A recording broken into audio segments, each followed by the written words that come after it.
Dustin, of course. Dustin, I know being a lot going on this week, a lot of people making you emotional, taking you on trips down memory lane as we sit here 48 hours out on the night before your final weight cut. How are you digesting everything? I'm good, man. We got to save that stuff for after the fight. I got to be tough guy right now, man. You guys are making me cry, sending me notes from people I have a lot of respect for, but it's been incredible, man. The love, the appreciation. I feel seen. I feel appreciated. I love Louisiana. Thank you to the UFC for coming back here. I haven't fought here in over 10 years. Thank you to the fans. Thank you, Max, for showing up to do what we're going to do tomorrow, Saturday night, because I know it's going to be a banger. I love you all. And for both you and Max, Dustin, you guys have both told me in the lead up to this fight that you're planning on fighting like knuckleheads in there. You want to bleed. So what is the fight going to look like? Is strategy go out the window right as we go, or how do you end up in that knucklehead type of war? Bro, I try not to. I just have a natural ability to get myself in those kind of fights every time. I'm not trying to jab and circle and win rounds. I'm trying to scrap and finish these guys. And Max isn't afraid of the fire. We've shown that before. We watched his career. We watched him become champion. We watched him put down the legends of the sport. So you have two guys like that, it's going to be a head-on collision. You know, we're going to be crash test dummies in there, baby. Max, your feelings? I know, I saw on the Countdown show your coach said you have lead in your hands now fighting at lightweight. What kind of war are you expecting on Saturday? It's going to be a fun one, man. It's going to be a fun one. It's his last dance. We're expecting. There are the boos. There are the boos. Bring on more of the boos, please. Give this man his respect. That's what I like to hear. It's going to be a fun one come Saturday night. And for both of you guys as well, it's been a bit of a tradition now with someone wrapping the belt around the BMF winner. It was Masvidal, Mark Coleman. Who would each of you like to wrap that belt around your waist if you get the victory on Saturday night? Yeah, let Weezy do it. Max, would you want that as well? I'm not going to disagree with that. And just lastly for you, Dustin, I know you use your platform a lot for your Good Fight Foundation, everything for your last fight here. What are you doing to kind of give back to close out your MMA career? Yeah, I'm going to auction off everything I wear Saturday night, again, for our next goal. But currently, right now, we just got finished.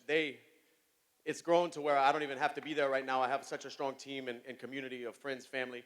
My brother, my business partners, everybody on the board. Alan Jobin, his wife and son all came sweating that warehouse and helped when I was finishing camp. So over 1,200 backpacks with school supplies got filled. And August 5th, we're doing the pickup in Lafayette, Louisiana. So as soon as this fight ends, I get a little downtime and we right back to fighting the good fight. It's been incredible to us. Really has been incredible to us in setting up this fight. And Caesar's Palace, New Orleans, too. Thank you, guys. We appreciate everything that you've done for us. And yes, we love Dustin. Who's got the next question? Question for the Diamond.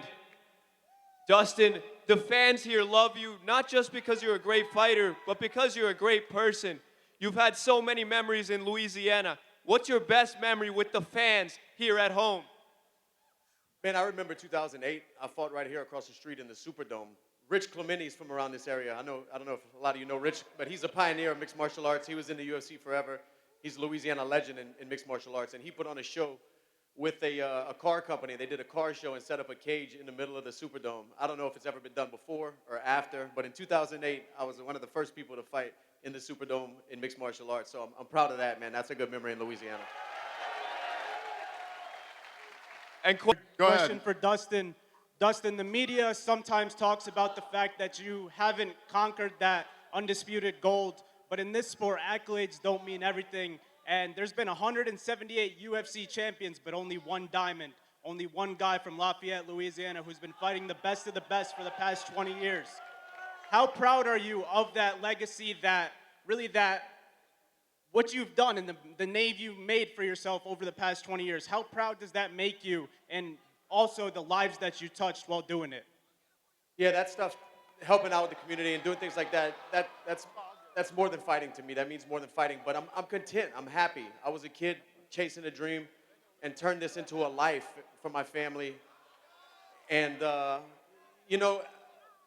I've had some ups and downs in my career. I've had a lot of high moments, and I'm really thankful for the journey. It's given me everything I have. It's taught me so much about myself. But the question you have to ask is, when I look in the mirror, it's like, what's more important?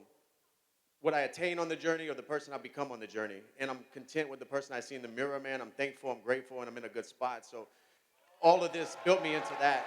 Titles are great. Titles are great. But this experience is worth more than that. Go ahead, sir. My question is for Dustin. When you started your MMA career, did you ever envision that you would have the biggest artists from New Orleans, Wayne, and the beloved 2009 Super Bowl champion Saints behind you? And what kind of words of motivation have they given you? Nah, man, that was a dream. That was a dream. Not even when I started, even my first fight in the UFC, I walked out to Wayne. And my last fight, he's going to walk me out. You know, that's crazy. That's crazy. That just shows you, if you chase your dreams, anything's possible. Anything's possible. I come from Lafayette, Louisiana.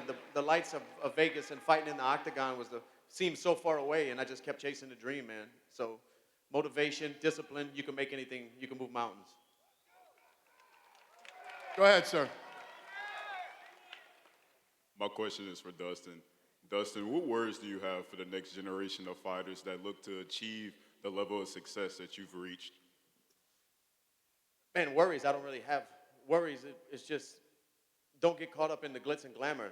At the end of the day, what pays the bills, what makes things count is the hard work and the holding yourself accountable. If that doesn't get lost in how big this is getting, you know, fighters are going to still be cut from that cloth. But it is changing a little bit, you know. I'm excited because I'm such a fan of the sport. When I lay these gloves down Saturday night, I'm going to be in front of the TV every fight.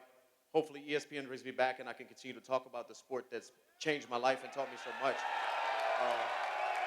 We'll see. But things are definitely changing, man. Go ahead, sir. Dustin, you kind of talked about this a little bit yesterday, but how does your history against Max kind of play a role in your fight against him tomorrow? Will you take anything from your history against him into Saturday's fight? Bro, the only thing I can really take from the previous two is his output, his conditioning, his durability. We're different fighters every time. We're talking about 13 years, a trilogy that's spanning 13 years. We were kids at the beginning, more mature, more technical fighters, the second one. This time, you know, the guys we fought, the things he's done, became champion multiple times, and we're different fighters every time. So this is going to be who we are in this day and age, this moment on Saturday night. We'll see who's better. But they're all different fights.